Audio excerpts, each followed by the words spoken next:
آیت نمبر 93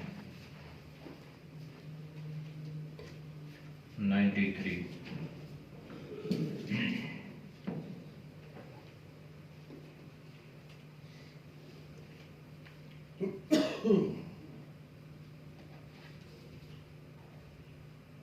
أعوذ بالله من الشيطان الرجيم بسم الله الرحمن الرحيم اذهبوا بقميصي هذا فألقوه على وجه أبي يأت بصيرا وأتوني بأهلكم أجمعين ولما فصلت العير قال أبوهم إني لأجد ريح يوسف لولا أن تفندون قالوا تالله إنك لفي ضلالك القديم فلما أن جاء البشير ألقاه على وجهه فارتد بصيرا قال ألم أقل لكم إني أعلم من الله ما لا تعلمون قالوا يا أبانا استغفر لنا ذنوبنا إنا كنا خاطئين قال سوف أستغفر لكم ربي إنه هو الغفور الرحيم صدق الله العظيم ترجمہ اذهبوا لے جاؤ بقمیصی میری قمیض ہاذا یہ فألقوه بس اس کو ڈال دو علی وجہی چہرے پر ابھی میرے باپ کے یاتی آئے بصیرن روشنی واتونی اور آؤ میرے پاس بی اہلکم اپنے گھر والوں کے پاس اجمعین سب کے سب یا اکٹھے ولما اور جب فصلت العیر جدا ہوا قافلہ قال فرمایا ابوہم ان کے باپ نے انی لأجد بے شک میں پاتا ہوں ریحا خوشبو یوسف کی لولا اگر نہ ان تفندونی تم مجھے بہکا ہوا سمجھو قالو کہنے لگے تاللہ قسم ہے اللہ کی انکا بے شک آپ لفی ضلالک القدیم پرانی باتوں میں بہکے ہوئے ہیں فلما پس جب ان جاء البشیر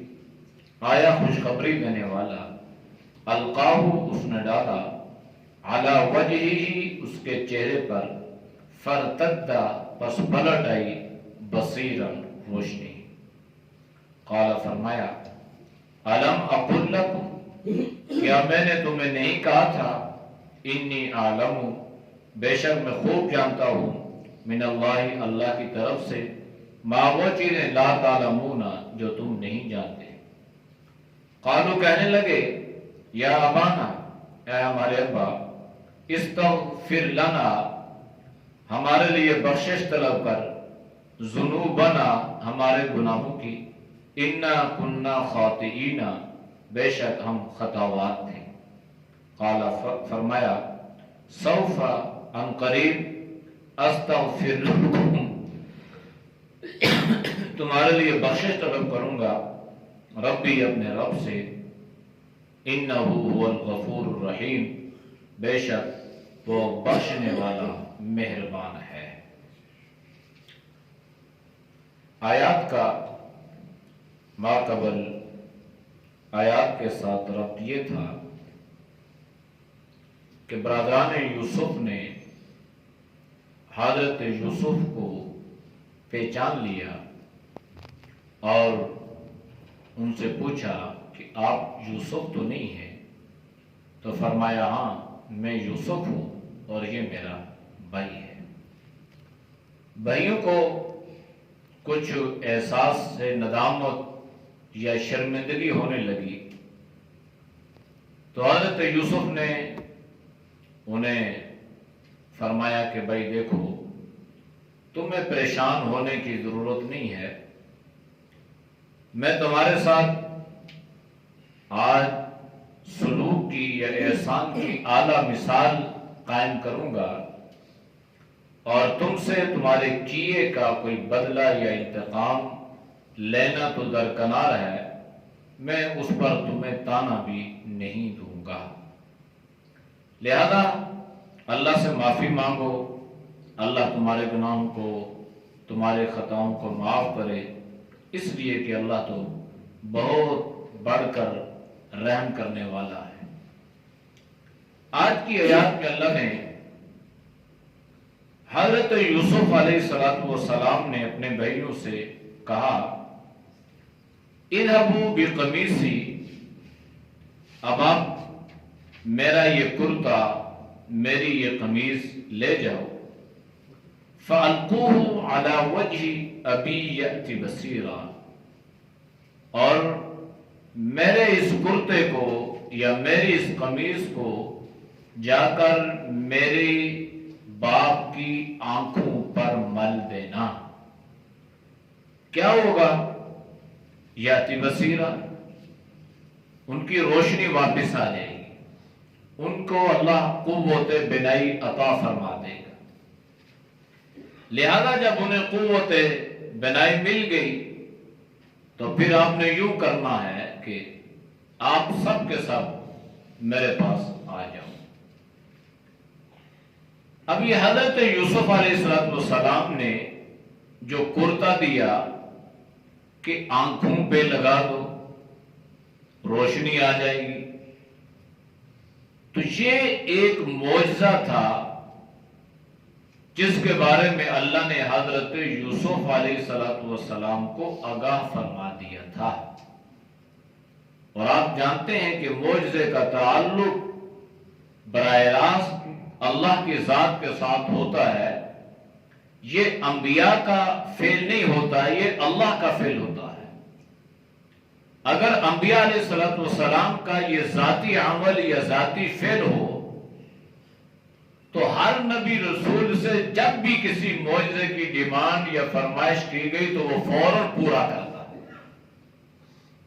وہ ان کی اس ڈیمانڈ کو، فرمائش کو پورا کرتے، لیکن نہیں کیا، اس لیے کہ جس وقت جو اللہ نے چاہا اسی طرح اللہ نے انبیاء علیہ السلام کے ہاتھ پر اپنی قدرت کا اظہار فرما دیا، اور انبیاء علیہ السلام کو اللہ نے ایسا معجزہ عطا فرما دیا، ایسی چیز عطا کر دی جو خلق عادت یعنی عادت سے ہٹ کر عام لوگوں کے ہاتھوں پر ایسی چیز ظاہر نہیں ہو سکتی، اور ایسی چیز اگر ظاہر کرنا بھی جائے تب بھی ساری کائنات اس سے قاصر رہتی ہے۔ اب ساری دنیا کے کرتے ہیں، قمیضیں ساری دنیا کی ہے، جتنا مرضی ہے دور لگاؤ، جو مرضی ہے کرو، جتنے مرضی ہے اندھے لوگ ہیں، آپ جتنی تبرک والی قمیض ہو آپ جا کے ان کی آنکھوں پہ ملتے رہے، نہیں آئی۔ تو یہ معجزہ تھا، اللہ نے حضرت یوسف کو اپنی مرضی سے عطا فرمایا، اور اللہ نے اس کے بارے میں حضرت یوسف کو آگاہ بھی فرمایا۔ مفسرین نے اس کو بنیاد بنا کر کچھ واقعات بیان فرمائے ہیں۔ امام ضحاک، امام مجاہد جو عظیم تابعی ہیں، انہوں نے ایک واقعہ یوں لکھا ہے کہ یہ جو حضرت یوسف علیہ السلام نے کرتا دیا تھا، یہ عام کرتا نہیں تھا، بلکہ یہ بہت خاص کرتا تھا، اور یہ جنتی کرتا تھا، اور یہ جنت سے آیا تھا۔ کب آیا تھا؟ یہ تب آیا تھا جب نمرود نے حضرت ابراہیم علیہ السلام کو آگ میں ڈالا، تو آگ میں ڈالنے کی وجہ سے حضرت ابراہیم علیہ السلام کا جو دنیا کا لباس تھا یہ لباس جو ہے یہ آگ کی تپش کی وجہ سے ختم ہو گیا، اس وقت اللہ پاک نے حضرت جبریل امین کو یہ جنت کا کرتا، جنت کی قمیض دے کے بھیجا کہ یہ جا کے میرے ابراہیم کو پہنا دو تاکہ اس جنت کے اس کرتے پر دنیا کی آگ اثر نہ کرے اور ابراہیم جو ہے یہ بنا کہیں نہ ہو جائے۔ تو لہذا یہ کرتا بطور تبرک کے حضرت ابراہیم سے حضرت اسحاق کے پاس، حضرت اسحاق سے حضرت یعقوب کے پاس، اور حضرت یعقوب علیہ السلام نے کیا کیا؟ اصل جو چیز ہے وہ یہ ہے کہ حضرت یعقوب علیہ السلام نے اس پورے کرتے کو سمیٹا کرتے کرتے یہ بالکل مختصر سی صورت اختیار کر گیا، اور حضرت ابراہیم علیہ السلام، حضرت یعقوب علیہ السلام نے اس کو گانٹ کے صحیح طریقے سے یہ حضرت یوسف علیہ السلام کے گلے میں ڈال دیا۔ جب یہ حضرت یوسف علیہ السلام کے گلے میں ڈال دیا تو ادھر جب بھائیوں نے حضرت یوسف علیہ السلام کا کرتا اتارا نا اور حضرت یوسف کو کنویں میں ڈال دیا تو اللہ نے جبریل امین کو بھیجا، اور جبریل امین آئے، وہ حضرت یوسف کے گلے سے یہ کرتا جو ایک جس کو ہم اپنی زبان میں کہہ سکتے ہیں تعویذ کی شکل میں بنا ہوا تھا، تو وہ کھولا اور وہ کھول کے حضرت جبریل امین نے حضرت یوسف کو پہنا دیا۔ تو یہ حضرت یوسف علیہ السلام نے یہ کرتا بطور تبرک کے رکھا، اور پھر جب وحی آئی کہ یہی کرتا، یہی قمیض جو ہے جا کے حضرت یعقوب علیہ السلام کو دیں اور حضرت یعقوب اپنی آنکھوں سے لگائیں، تو جب یہ آنکھوں سے لگے گا یہ کرتا تو اللہ ان کو بینائی عطا فرما دے گا۔ تو اس لیے علماء نے لکھا ہے کہ بطور تبرک کے اگر کوئی انسان کسی چیز کو اپنے پاس رکھتا ہے تو یہ جائز ہے۔ جیسے پرانے زمانے میں ہم نے سنا یا بھی کہ کوئی آدمی اگر کوئی نیک متقی پرہیزگار آدمی ہے، اللہ کا ولی ہے، بزرگ ہے، تو اگر کسی کو وہ کوئی پیسے دے رہے ہیں، 5 روپے 10 روپے کسی کو دے دیے، تو اس آدمی نے ان پیسوں کو بطور تبرک کے رکھ دیا کہ اس میں اللہ برکت ڈالے گا، تو یہ ٹھیک ہے، یہ جائز ہے، لیکن اس کو ضروری سمجھنا یہ درست نہیں ہے، بطور تبرک کے ٹھیک ہے۔ تو یہ جو نیک لوگ ہیں نا، نیک لوگ، اولیاء، صلحاء، ان کا وجود ہی باعث رحمت ہوتا ہے۔ حضرت یوسف علیہ السلام کا یہ کرتا بھی بڑا تبرک والا تھا، اور اس میں پہلے یہ بات بھی بیان ہو چکی ہے کہ اصل علت اس میں یہ تھی کہ یہی کرتا حضرت یعقوب علیہ السلام کے پاس آیا، تو حضرت یعقوب نے جب اس کرتے پر لگا ہوا یہ خون دیکھا تو آپ یہ سمجھ گئے کہ یہ بھیڑیے کی چال نہیں ہے، یہ انہی لوگوں کا کچھ مکر ہے، اور انہوں نے بل سولت لکم انفسکم فرمایا تھا کہ آپ نے کوئی ایسی بات بنا لی ہے پیغمبر میرے بیٹے یوسف کو تکلیف دینے کے لیے۔ دنیا میں کون سا ایسا بھیڑیا ہوگا جو اتنے خوبصورت انداز سے کرتا اٹھائے گا، پھر کرتا اتارے گا، پھر انسان کو کھائے گا اور کرتے میں کوئی خراش نہیں آئے گی، کوئی پھٹے گا نہیں۔ تو لہذا یہ کرتا حضرت یعقوب کے پاس آیا، خون لگا ہوا دیکھا، تو آپ اس کو پاس رکھ لیا، اس کو دیکھ کر آپ روتے تھے، اور پھر اللہ نے یہی چیز کہ ایک چیز میں اللہ نے دونوں پہلو رکھے ہیں، ایک خیر کا پہلو بھی ہے، ایک شر کا پہلو بھی ہے۔ ایک چیز میں اللہ نے زندگی کے آثار بھی رکھے ہیں، اسی چیز میں اللہ نے موت کے آثار بھی رکھے ہیں۔ یہی کرتا حضرت یعقوب علیہ السلام کی بینائی چلے جانے کا ذریعہ بنا، اور اللہ نے اسی کرتے میں یہ تاثیر رکھی کہ یہی کرتا بینائی آ جانے کا ذریعہ بھی بن گیا۔ تو اس لیے بطور تبرک کے اگر کوئی انسان اپنے پاس کوئی چیز رکھتا ہے تو یہ بھی درست ہے، اور اگر بطور تبرک کے کسی کو اپنے گھر میں لاتا ہے، کھانا کھلاتا ہے، اس کی خدمت کرتا ہے، تواضع کرتا ہے، اور اس نظریے سے کہ اللہ کا نیک بندہ ہے، یہ ہمارے گھر میں آئے برکت، تو یہ بھی ٹھیک ہے، اس لیے کہ یہ حصول برکت جو ہے یہ ثابت ہے۔ تو حضرت یوسف علیہ السلام نے فرمایا کہ بھائی علی وجہ ابی یأتی بصیرا، کہ یہ کرتا جا کے ان کی آنکھ پہ لگا دینا، ان کے ساتھ ملنا، ان کے چہرے پہ، تو ابی یأتی بصیرا، میرے باپ کی روشنی آ جائے گی، وَأْتُونِي بِأَهْلِكُمْ أَجْمَعِينَ، پھر تم سب کے سب میرے پاس چلے آنا۔ اب چاہیے تو یہ تھا کہ حضرت یوسف کو جب پتہ چلا تو فوراً جاتے، لیکن حضرت یوسف نے ایسا نہیں فرمایا۔ ایک تو مفسرین نے یہ لکھا ہے کہ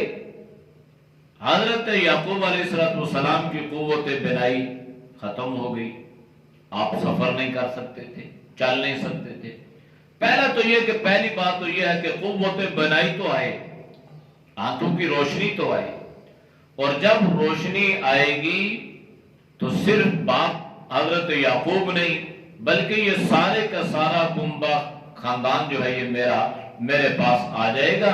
اس لیے حضرت یوسف نے وہاں جانا پسند نہ کیا، بلکہ فرمایا وَأْتُونِي بِأَهْلِكُمْ أَجْمَعِينَ، تم سب کے سب پھر میرے پاس چلے آئے۔ وَلَمَّا فَصَلَتِ الْعِيرُ، اب یہ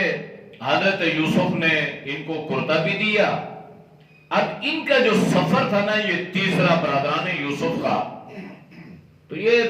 پہلے سفر سے تھوڑا سا ہٹ کے تھا۔ البتہ اس معاملے میں یہ لوگ بڑے سنجیدہ اور پریشان تھے کہ اب ہمارے اوپر 3 معاملات آ چکے ہیں۔ یوسف کی تلاش، باپ نے آرڈر دیا تلاش کرو،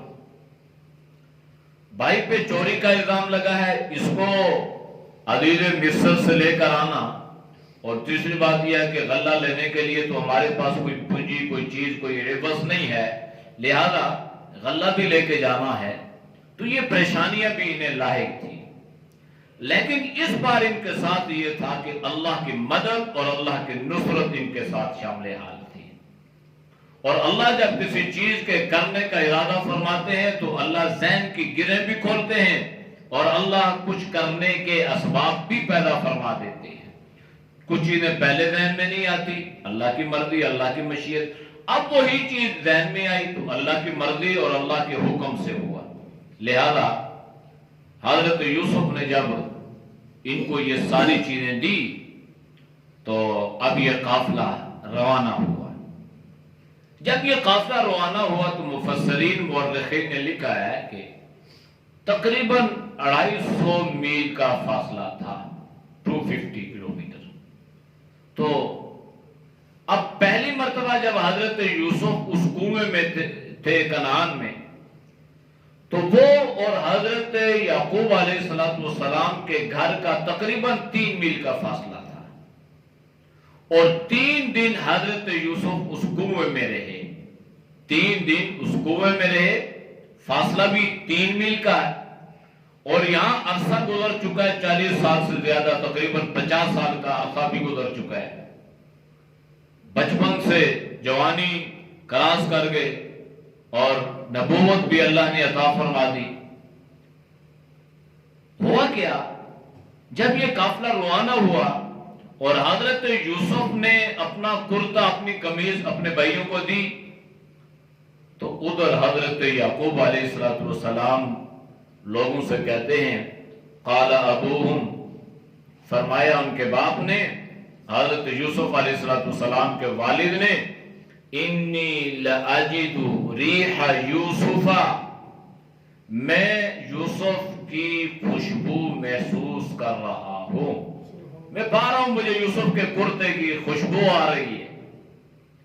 لولا ان تفندون، اگر تم میری بات کو یوں ہی ہوا میں نہ اڑا دو، تو فندون جو اپنے بڑھاپے کی وجہ سے یا صدمے کی وجہ سے، جس کو آپ کہیں دماغی طور پہ انسان اپسٹ ہو جاتا ہے، تو حضرت یعقوب نے فرمایا کہ تم مجھے یوں ہی نہ سمجھنا، یا میری اس بات کو یوں ہی ہوا میں نہ اڑا دینا، یا اس کو ایک بہتی ہوئی بات نہ سمجھنا۔ انی لاجد ریحا، میں حضرت یوسف کی خوشبو محسوس کر رہا ہوں۔ تو عجیب معاملہ دیکھیں، اللہ کی طاقت دیکھیں، اللہ کی قدرت دیکھیں، اللہ کس طرح اپنے بندوں پر عقائد اور نظریات کو ظاہر فرماتا ہے۔ ادھر 3 میل کا فاصلہ، نہ حضرت یعقوب کے ذہن میں یہ بات آئی کہ میں چل کر دیکھوں تو صحیح، آنکھیں بھی ٹھیک ہیں، صحت مند بھی ہیں، جا بھی سکتے ہیں، بھائیوں کو ساتھ لیتے، محلے والوں کو لیتے، لوگوں کو لیتے، بھائی آؤ کہاں پہ بھیڑیے نے کھایا، جا کے تلاش تو کرتے ہیں، دیکھتے تو آخر کچھ تو ہڈیاں تو پڑی ہوں گی نا، کچھ آثار۔ اللہ نے یہ بات ذہن میں نہیں آنے دی، تلاش کی بات اللہ نے حضرت یعقوب کے ذہن میں نہیں آنے دی، اور نہ ہی حضرت یعقوب علیہ السلام نے یہ محسوس فرمایا کہ میرا بیٹا یوسف یہ 3 میل جو ہے یہاں کنویں میں ہے۔ جب اللہ نہیں بتاتا تو 3 میل کی خبر کو بھی اللہ نہیں بتاتا، 3 میل سے بھی انسان کو پتہ نہیں چلتا، اور جب اللہ بتانے پہ آتا ہے، جب اللہ ظاہر کرنے پہ آتا ہے تو 250 میٹر دور سے اللہ دل کی خوشبو بھی سکھا دیتا ہے۔ تو یہ ہے اللہ کہ اللہ یوں اسباب پیدا کرتا ہے، یوں اللہ کرتا ہے، اور یوں اللہ انسان کو ظاہر کرتا ہے کہ انسان کا عقیدہ اور نظریہ انبیاء علیہ السلام کے بارے میں کس طرح کرے۔ یہ بھی اللہ نے یہاں پہ بتلا دیا کہ یہ رہے کہ جب اللہ بتانے پہ آئے تو 250 میل سے بھی دور اللہ بتا دیتا ہے، جب نہیں بتانے پہ آیا تو 3 میل کے فاصلے سے بھی اللہ نے حضرت یعقوب کو نہیں بتایا۔ تو جب یہ بات حضرت یعقوب نے لوگوں سے کہی نا کہ بھائی میں خوشبو محسوس کر رہا ہوں اور تم میری بات کو یوں ہی مذاق نہ سمجھنا، یا میری بات کو یوں ہی بہتی ہوئی نہ سمجھنا، تو لوگوں نے کیا کہا؟ قالوا تاللہ، لوگوں نے جواب دیا، کہنے لگے اللہ کی قسم، انک لفی ضلالک القدیم، آپ تو وہی پرانی باتیں لے کے بیٹھے ہوئے ہیں، پرانی باتوں میں بہکے ہوئے ہیں۔ ضلال کہتے ہیں کہ جو بہک جائے، ایک ہے نا گمراہ ہونا، گمراہ تو نعوذ باللہ یہ الفاظ استعمال نہیں ہو سکتے، لیکن یہ ہے کہ وہ پرانی باتیں، پرانے خیالات، وہی تصورات، کہاں یوسف پتہ نہیں ہوگا یا نہیں ہوگا، اگر ہوگا تو پتہ نہیں کس حالت میں ہوگا، یہ تو کوئی خبر نہیں ہے۔ لیکن حضرت یعقوب علیہ السلام کو اس بات کا یقین تھا کہ میرے بیٹے نے جو خواب دیکھا تھا اس میں تو ظاہر ہونا ہے نا، خواب تو دیکھا تھا، پیغمبر نے تعبیر بھی بتائی تھی کہ وقت آئے گا کہ یہ بھائی اور یہ باپ اور یہ سارے گویا تجھے سجدہ یعنی تیری اطاعت کریں گے اور تیری جو ہے وہ تیرے محتاج ہو جائیں گے۔ یہ تو تعبیر تو بتا دی تھی حضرت یعقوب علیہ السلام نے، لیکن ابھی وہ خواب ظاہر نہیں ہوا تھا، لیکن حضرت یعقوب کو تو یقین تھا کہ انشاءاللہ، اس لیے حضرت یعقوب نے فرمایا کہ تلاش بھی کرو، اللہ سے امید بھی رکھو، نہ امید نہیں ہونا، بس تمہارا کام ہے جو تم نے کرنا ہے، باقی کام اللہ پہ چھوڑو، اللہ کرے، تمہارا کام ہے تلاش کرو، کوشش کرو، اللہ کا کام ہے، اللہ تمہاری مدد فرمائے گا۔ تو لوگوں نے یہ جواب دیا۔ اب ہوا کیا جناب، یہ قافلہ تقریباً کچھ دنوں میں، تقریباً 6-7 دنوں میں یہ پہنچ گیا۔ جب یہ پہنچا تو قافلے والوں نے آ کے خوشخبری سنائی، جیسے انسان خوشی کی حالت ہوتی ہے نا فوراً، تو اس طرح، اور یہ سنانے والا بھی یہودا تھا، کیونکہ وہ جو پھٹا ہوا کرتا تھا نا، وہ جھوٹا جس پہ خون لگا، وہ بھی سنے، یہ کہنے لگا کہ بھائی یہ تو میں، تاکہ میری اس خطا کا ازالہ تو ہو جائے نا، پہلے میں جھوٹا موٹا اس کے ساتھ یہ لگا کے گیا تھا، تو اب کی بار بھی یہ سچا میں لے کے گیا تاکہ ازالہ ہو جائے۔ تو یہ آیا اور اس نے بڑی خوشخبری سنائی، آخر ساری بات چیت کی، بھائی ملاقات ہو گئی، بنیامین مل گیا، یوسف مل تو کیا گیا،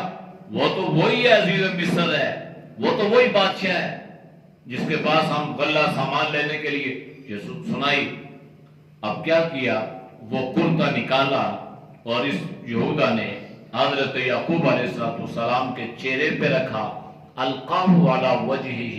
جب اس کو ڈالا رکھا ان کے چہرے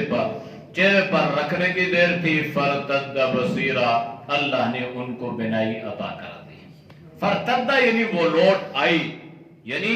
پہلے تھی پھر چلی گئی پھر دوبارہ لوٹ کے آ گئی۔ اب حضرت یعقوب علیہ السلام سب کچھ اپنی آنکھوں سے دیکھ رہے ہیں اور ان لوگوں سے کہنے لگے، فرمایا کہ قال الم اقل لکم، کیا میں نے آپ سے یہ بات نہیں کہی تھی؟ کیا کہا تھا؟ انی لاجد ریح یوسف، کہ میں یوسف کی خوشبو محسوس کر رہا ہوں۔ تو آپ لوگوں نے ذلالک القدیم کہا تھا کہ پرانے زمانے کی باتیں کرتے ہو، بیٹھے ہوئے ہو، کہاں یوسف، کہاں یہ عرصہ گزر چکا ہے، کیا میں نے آپ سے یہ نہیں کہا تھا؟ اور میں نے یہ بھی تم سے یہ بات پہلے کہی تھی، اور یہ آیت دوسری مرتبہ آ رہی ہے، انی اعلم من اللہ ما لا تعلمون، کہ میں زیادہ جانتا ہوں اللہ کی طرف سے وہ چیزیں جو تم نہیں جانتے ہو۔ مجھے پتا تھا، مجھے اللہ سے امید تھی، لیکن دکھ تو تھا، افسوس تو تھا، پتہ نہیں کب حالات پیدا ہوں گے، کس طرح ہوگا، کیا ہوگا۔ اب جب یہ سارے معاملات ہو گئے نا تو یہ بیٹے دوبارہ اپنے باپ کے ساتھ شرمندہ ہو گئے، اور انہیں سب پتا کہ بھائی اب تو ساری باتیں کھل کے آ گئی، اور ہماری تدبیریں کچھ اور تھیں، ہمارے فیصلے کچھ اور تھے، اللہ کی تقدیر کچھ اور تھی۔ ہم نے اس کو کنویں میں ڈالا کہ یہ ختم ہو جائے، نام اس کا ختم ہو جائے، ذکر تذکرہ اس کا ختم ہو جائے، اللہ نے کنویں سے اٹھا کے مصر کا بادشاہ بنا دیا۔ تو یہ تو اللہ کی تقدیر تھی، انسان کرتا کچھ اور ہے، انسان کی تدابیریں کچھ اور ہیں، اللہ کی تقدیر کچھ اور ہے، انسان کے مکر و فریب کچھ اور ہوتے ہیں، اللہ کی تقدیر کچھ اور ہوتی ہے، اور ہوتا وہی ہے جو اللہ چاہتا ہے، اور اللہ کی جو تقدیر ہے وہ اللہ خیر الماکرین ہے۔ یہ سب سے بہترین جو تدبیر کرنے والا ہے وہ اللہ ہے۔ تو اب یہ کہنے لگے، یا ابانا، اے ابا، استغفر لنا ذنوبنا، اب یہ نہیں کہا کہ اللہ اے ابا ہم تجھ سے معافی مانگتے ہیں، ہمیں تو معاف کر دے۔ یہ تو پتا تھا کہ آخر باپ ہے نا، باپ جتنا بھی سخت دل ہو تو اگر اس کا بیٹا اس کے سامنے کچھ ندامت کا اظہار کرتا ہے جتنا بھی، تو پھر بھی آخر اس کا دل پس جاتا ہے اور وہ کہتا ہے ٹھیک ہے۔ اب معاملہ اللہ کی ذات کا تھا تو انہوں نے فوراً اپنے باپ سے درخواست کی، اے اللہ، اے ہمارے ابا، ہمارے گناہوں کو بخشوا دے، یعنی ہمارے لیے استغفار کر تاکہ ہمارا گناہ معاف ہو جائے۔ اِنَّا كُنَّا خَاطِئِينَ، ہم تو گناہ گار تھے، اصل میں خطا یہ سارا منصوبہ اور یہ ساری سازش جو ہے یہ ہم نے کی تھی، اور ہم نے یوں کیا تھا اور وہ ہوا، اور اللہ کا فیصلہ یہ ہو گیا۔ تو حضرت یعقوب نے جب یہ بات سنی نا تو فرمایا فرمایا حضرت یعقوب نے، سوف استغفر لکم ربی، فرمایا کہ میں عن قریب تمہارے لیے اپنے رب سے استغفار کروں گا۔ اب یہ نہیں کہا کہ اسی وقت اللہ تمہیں معاف کرے جاؤ، نہیں، میں اللہ سے معافی مانگوں گا۔ مفسرین نے لکھا ہے کہ دعائیں دو طرح کی ہوتی ہیں، ایک دعا منہ پہ ہوتی ہے، ایک دعا غائب میں ہوتی ہے، پس سے پردہ ہوتی ہے، اور اصل جو دعا ہوتی ہے نا وہ دعا زیادہ قابل قبول ہوتی ہے اور اللہ کے بارگاہ میں جلدی قبول ہوتی ہے جو غائب کے لیے کرتا ہے۔ منہ پہ دکھلاوا بھی ہو سکتا ہے، ریاکاری بھی ہو سکتی ہے، نمود و نمائش بھی ہو سکتی ہے۔ تو ایک بات تو یہ تھی، اور دوسری بات یہ تھی کہ یہ معاملہ چونکہ دن کا تھا اور حضرت یعقوب علیہ السلام نے یہ ذہن میں سوچا کہ میں رات تنہائی کے وقت میں اللہ سے ان کے لیے، اب یہ اتنا آسان معاملہ تھوڑا ہی ہے نا کہ یوں قصور مار، جس کے سامنے اللہ کا دروازہ کھٹکانا پڑے گا، اللہ کے سامنے آہوزاری کرنی پڑے گی، اللہ کو منانا پڑے گا، اللہ کے سامنے رونا پڑے گا، اس کے لیے بہترین جو وقت تھا وہ رات کا تھا۔ اس لیے حضرت یعقوب نے فرمایا کہ میں عنقریب اپنے رب سے تمہارے لیے بخشش اور گناہوں کی جو ہے معافی مانگوں گا، اس لیے کہ انہ هو الغفور الرحیم، بے شک وہ اللہ معاف فرمانے والا مہربان ہے۔ اعوذ باللہ من الشیطان الرجیم، بسم اللہ الرحمن الرحیم، اذهبوا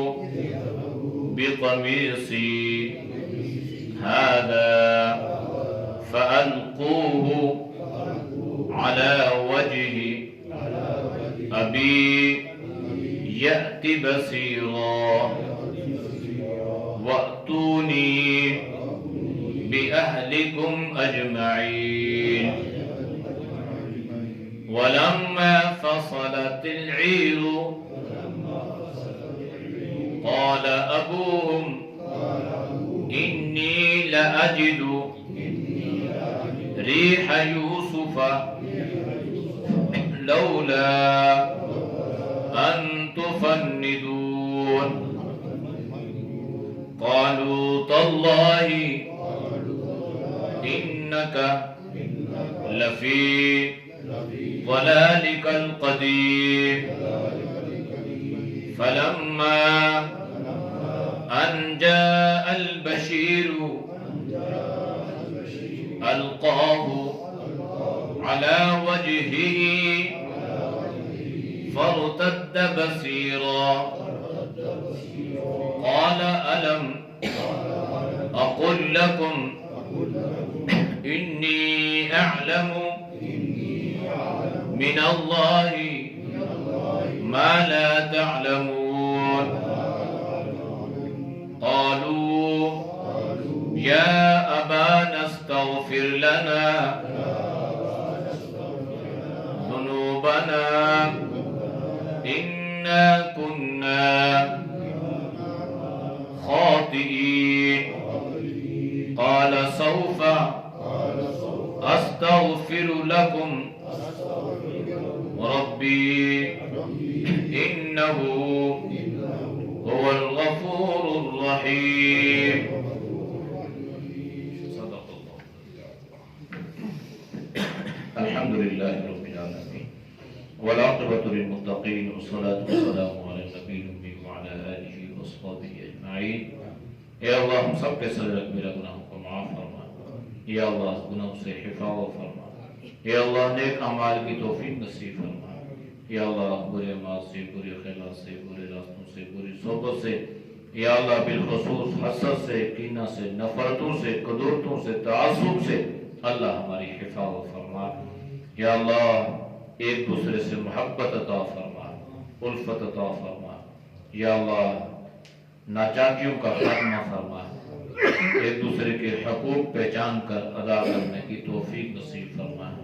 یا اللہ جتنے دوست احباب بزرگ تیری رضا کے لیے درس قرآن سنتے ہیں اللہ ان کے سننے کو قبول فرما. اے اللہ ان کے علم و عمل میں، یا اللہ ان کی جان مال ایمان میں اے اللہ خوب برکتیں عطا فرما. ہر پریشانی مصیبت سے اللہ تو ہم سب کے حفاظت فرما. وصلی اللہ تعالی علی نبی الامی وعلی آلہ واصحابہ اجمعین برحمتک یا ارحم